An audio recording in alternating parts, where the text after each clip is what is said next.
ये आकाशवाणी है। प्रस्तुत है कार्यक्रम सुर्खियों में। इसके अंतर्गत सुनिए संयुक्त राष्ट्र जलवायु परिवर्तन सम्मेलन पर चर्चा। इसमें भाग ले रहे हैं पर्यावरणविद मुकुल सानवाल और आकाशवाणी संवाददाता सुबोध मिश्रा। मुकुल जी, आज पर्यावरण पूरी दुनिया में बहुत बड़ा मुद्दा है और भारत में तो इसे और भी गहराई से महसूस किया जा रहा है। ऐसे माहौल में संयुक्त राष्ट्र जलवायु परिवर्तन रूपरेखा सम्मेलन यानी UNFCCC का 27वां सत्र आज मिस्र में शर्म अल शेख में शुरू हो रहा है। तो भारत के लिहाज से आप इसकी क्या महत्ता देखते हैं? भारत 5th लार्जेस्ट इकोनॉमी बन गया है, मतलब 5वें दर्जे में आ गया है जहां तक इकोनॉमी का सवाल है। और गरीबी भी उतनी ही है जितनी अफ्रीका में है, क्योंकि हमारी जनसंख्या ज्यादा है। हमारे यहाँ पहले कॉलोनाइजेशन हुआ था तो उसको निपटने के लिए समय लगता है। अब मोदी जी ने इस बात को देखकर ये कहा है कि जिस रास्ते पर हम चल रहे थे, पर्यावरण के रास्ते पर, जिससे क्लाइमेट चेंज की समस्या विश्व के सामने उत्पन्न हुई है, उसी रास्ते पर चलते हुए हम इसका निवारण नहीं कर पाएंगे। अगर आप शर्म अल शेख के कॉन्टेक्स्ट में देखते हैं तो वो ये कह रहे हैं कि कुछ ट्रेडिशनल इशू शर्म अल शेख में हैं जिनके पर हम ध्यान देंगे। 3 मुद्दे ऐसे हैं कि जिसमें हमको फाइनेंशियल रिसोर्सेज या कुछ धनराशि की आवश्यकता होती है क्योंकि नई समस्या आई है। अडेप्टेशन की आवश्यकता होती है क्योंकि क्लाइमेट चेंज की वजह से जो अन्य प्राकृतिक परिवर्तन हो रहा है उसके लिए भी अधिक धनराशि की जरूरत पड़ती है, जो हमारे स्थानीय विकास के में भाग नहीं ले रहा था या नई चीज सामने आई है। और एक लॉस एंड डैमेज की उन्होंने बात करी है कि अगर ज्यादा अधिक प्रकोप बढ़ता है, कुछ इंश्योरेंस की जरूरत पड़ती है तो उस पर भी ध्यान देने की आवश्यकता है। तो प्रधानमंत्री ने एक बात और रखी है जिस पर भारत बहुत जोर दे रहा है, लाइफ, कि भाई हमको ये भी देखना है कि ये समस्या खड़ी हुई है क्योंकि विश्व के प्रत्येक नागरिक के ही दैनिक जीवन से ये क्लाइमेट चेंज उत्पन्न हुआ है। कुछ लोगों ने पहले से ज्यादा इस्तेमाल किया एटमॉस्फेयर का, बड़ी बड़ी गाड़ियां रखी, बड़े मकान रखे, बिजली जलाई, कुछ सोचा नहीं कि आगे क्या समस्या हो सकती है इसकी। और अब जब अन्य देश ऊपर उठ रहे हैं, उनके ऊपर सामने ये चुनौती दी जा रही है कि भाई आपकी वजह से ये समस्या खड़ी हो रही है और आप अपना विकास करेंगे तो कुछ सोच के करिए ताकि ये समस्या बढ़ने ना पाए। तो एक तरह से तो इसके लिए पहले सोचा गया कि भाई कुछ इसमें सहायता की जरूरत पड़ेगी, क्योंकि सभी देशों ने इस बात को माना है कि हाँ, हमको मिलजुल कर इसका निवारण करना है। प्रधानमंत्री ये कह रहे हैं कि उस डिस्कशन से ज्यादा फायदा नहीं हुआ है, आगे हम नहीं बढ़ पाए हैं, उसका प्रयत्न रखेंगे, उस पर हम जोर देंगे। पर हमको ये भी अब सोचने की जरूरत पड़ गई है कि प्रत्येक नागरिक इस मसले के लिए क्या कर सकता है। और ये बिंदु भारत वहां छेड़ रहा है, एक बुनियाद सी डाल रहा है इसके बारे में कि आगे चलकर इस पर भी डिस्कशन करने की जरूरत है कि प्रत्येक नागरिक किसी भी देश में उसका क्या उत्तरदायित्व बनता है, उसकी क्या ड्यूटी बनती है, उस पर भी ध्यान दें। और सबसे बड़ी बात इसमें ये है कि जो डिस्कशन हो रहा है या जो वार्तालाप चल रहा है इस समय, उसमें विश्व 2 भागों में बटा हुआ है, विकसित देश और अविकसित देश। प्रधानमंत्री ने जो बिंदु रखा है कि प्रत्येक मान नागरिक, चाहे वो विकसित देश में हो चाहे अविकसित देश में हो, गरीब हो अमीर हो, सबकी एक भूमिका है कि वो इसमें अपने योगदान दे। तो उसको वो जो खाई सी थी उसको बांटने का भी प्रयत्न कर रहे हैं। और यहाँ ये देखने की बात है कि भारत 5वें दर्जे पे आ गया है इकोनॉमी के हिसाब से, पर उसकी जो एनर्जी की खपत है या जिस तरह से वो अपना विकास कर रहा है, उसमें जो कार्बन इमिशन निकल रहा है वो ग्लोबल एवरेज से भी कहीं कम है। तो भारत ने ये दिखा दिया है कि ये संभव है कि हम विकसित हो सकते हैं और ज्यादा भार नेचर के ऊपर न डालें। तो भारत का जीता जागता उदाहरण है।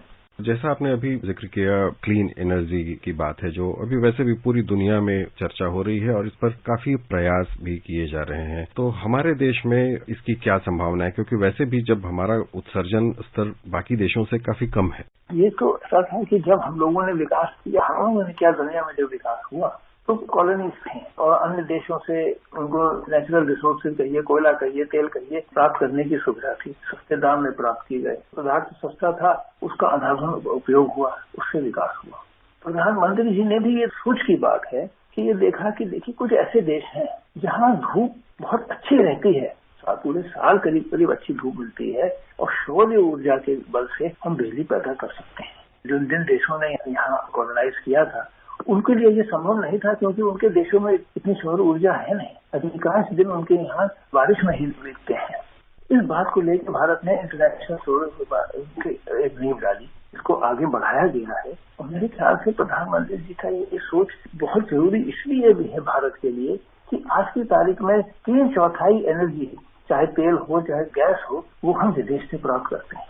इसका मतलब ये हो गया कि जैसे जैसे हमारा विकास बढ़ेगा और भारत का प्रभाव बढ़ेगा, अगर इसी तरह से अन्य देशों से एक एसेंशियल कमोडिटी कहिए या आवश्यक पदार्थ के लिए हम निर्भर होंगे कभी भी हमको परेशानी में डाल सकते हैं। और जब सौर ऊर्जा इतने बड़े पैमाने पर प्राप्त की जा सकती है, इस पर क्यों न ध्यान दिया गया। बात तो सोचने की ये है कि अभी तक क्यों नहीं किया गया। और जब प्रधानमंत्री ने आगे बढ़ाया इसको, तो अन्य किस्म के लोग इसमें अपनाना शुरू कर रहे हैं, लोग घरों पे लगा रहे हैं। उद्योगपति देख रहे हैं कि इससे वो पैसा भी कमा सकते हैं और देश के लिए भी काम कर सकते हैं।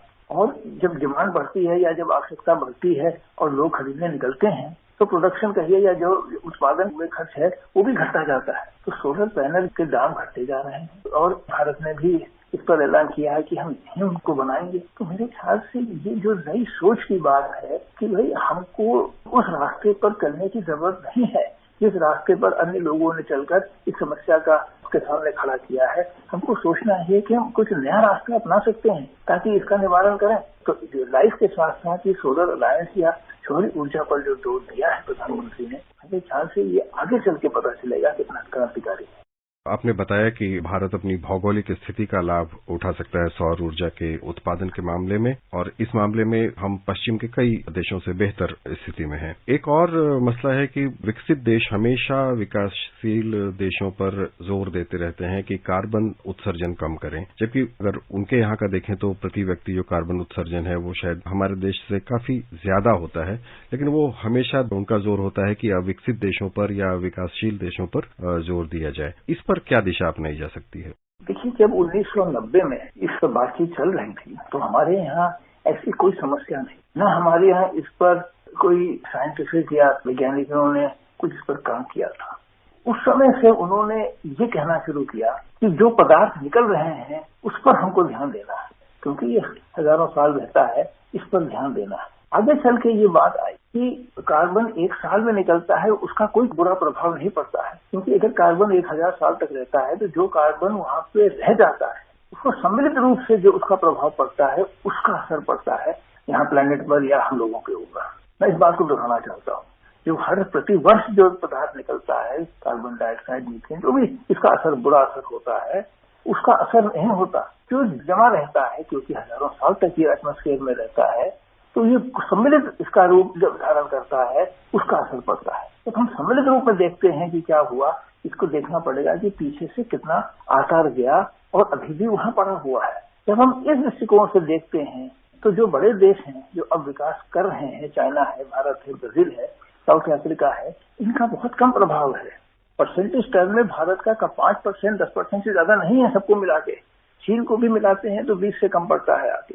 पर जिस तरह से उन्होंने समस्या को डिफाइन किया, जिस समस्या को बताया विश्व को, उसमें इस बात पर जोर नहीं दिया गया कि हमको पीछे से जितना आता गया है उसको देखना है, न कि जो आगे आने वाला है या आ रहा है। अब इस दृष्टिकोण में जब हम देखते हैं तो जो बड़े देश हैं जिनकी जनसंख्या ज्यादा है, स्वाभाविक है कि उनका कार्बन उत्सर्जन ज्यादा होगा। पर अगर हम सम्मिलित रूप से देखते हैं कि अभी तक उन्होंने क्या किया, तो हम देखते हैं कि उनका कंट्रीब्यूशन या उनमें जो उनका जो असर है क्लाइमेट चेंज पर वो बहुत कम है। इसी विवाद को लेकर वो कह रहे हैं कि भाई हमने पहले समस्या को बनाया, तुम आगे बनाने वाले हो, तो क्या इसमें जरूरत है कि हम तुम्हारी मदद करें। वो गलत है। वो गलत इसलिए है कि जिस तरीके से अब चीन का, भारत का, ब्राजील, साउथ अफ्रीका का विकास हो रहा है, उसमें उतनी मात्रा में कार्बन डाइऑक्साइड या मीथेन नहीं निकलेगा जिस मात्रा में विकासशील देशों ने इसको निकाला है या जिसका उपयोग किया है। और इसका मिसाल यही है कि आज भारत 5वें नंबर पर है अर्थव्यवस्था के हिसाब से, पर उसका जो इमिशन कहिए, कार्बन इमिशन, प्रति व्यक्ति कार्बन इमिशन ग्लोबल एवरेज का भी आधा है। मुकुल सनवाल जी, बहुमूल्य जानकारियों के लिए और चर्चा के लिए बहुत बहुत धन्यवाद। धन्यवाद। अभी आप सुन रहे थे संयुक्त राष्ट्र जलवायु परिवर्तन सम्मेलन पर चर्चा, जिसमें भाग ले रहे थे पर्यावरणविद मुकुल सानवाल और आकाशवाणी संवाददाता सुबोध मिश्रा। ये कार्यक्रम आकाशवाणी के समाचार सेवा प्रभाग द्वारा प्रस्तुत किया गया। इसे आप हमारे mobile app news on AIR और हमारे YouTube channel news on AIR official पर भी सुन सकते हैं। इस कार्यक्रम के संबंध में अपनी प्रतिक्रिया आप हमें ईमेल कर सकते हैं। पता है airnsttalks@gmail.com। कार्यक्रम को फिर से सुनने के लिए लॉग ऑन करें हमारी वेबसाइट newsonair.nic.in।